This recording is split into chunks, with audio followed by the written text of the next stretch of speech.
আল্লাহ যেদিন আদম রে বানাইলো ওই দিনটাও ছিল জুমার দিন। আদম রে যেদিন আল্লাহ জান্নাতে দিল ওই দিনটা ছিল জুমার দিন। আদম এবং হাওয়ারে জান্নাতে যেদিন আল্লাহ মিলায় দিল ওই দিনটা ছিল জুমার দিন। আদম হাওয়া যেদিন গন্ধমের ফল খাইলো ওই দিনটা ছিল জুমার দিন। আদম হাওয়ার শরীরের জামা কাপড় খুলে যেদিন পরেছিল দিনটা ছিল জুমার দিন। আদম এবং হাওয়া জান্নাত যেদিন বের হয়েছিল ওই দিনটাও ছিল জুমার দিন। আল্লাহ সূরাতুল বুরুজের 2 নম্বর আয়াতে জুমার দিনের কসম করেছেন, ওয়াশাহিদি ওয়া মাশহুদ।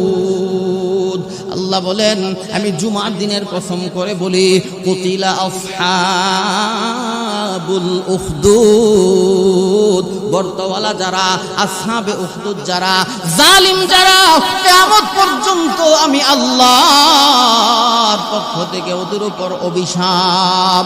এই জুমার দিনের দাম আসেনি? আরো জোরে বলেন।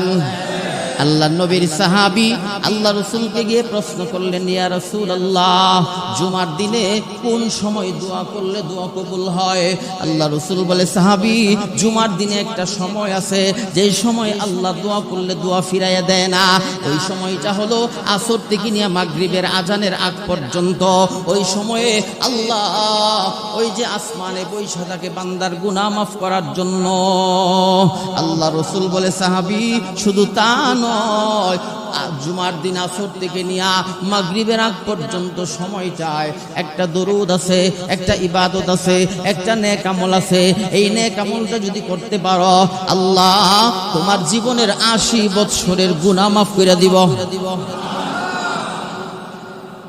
আমলটা কি? আল্লাহ রাসূল বলেন দুরুদে উম্মি, আল্লাহুম্মা সাল্লি আলা মুহাম্মাদিন নবিয়্যিল উম্মি ওয়া আলা আলিহি ওয়া সাল্লিম তাসলিমা। হাদিসে আসছে দুরুদটার নাম হলো দুরুদে উম্মি। কোন বান্দা যদি আসরের নামাজের পরে মসজিদের বারান্দায় বইসা, বাসায় বইসা, দোকানে বইসা, আঙ্গুলের গাইডে গইনা গইনা 80 বার এই দুরূদটা নবীজির শানে পড়তে পারে, আল্লাহ রাসূল বলে, উম্মত আল্লাহ তোমার জীবনের 80 বছরের গুনাহ মাফ করে দিবে। আল্লাহ এই দামি জুমার দিনের কসম করেছেন। জুমার দিন আর অন্য জোহরের নামাজ বেশ কম আসেনি? আরো জোরে বলেন। অন্য জোহরের নামাজ হলো 4 রাকাত, জুমার নামাজ হলো 2 রাকাত। অন্য জোহরের নামাজে ইমাম কেরাত করে আসতে, জুমার নামাজে ইমাম কেরাত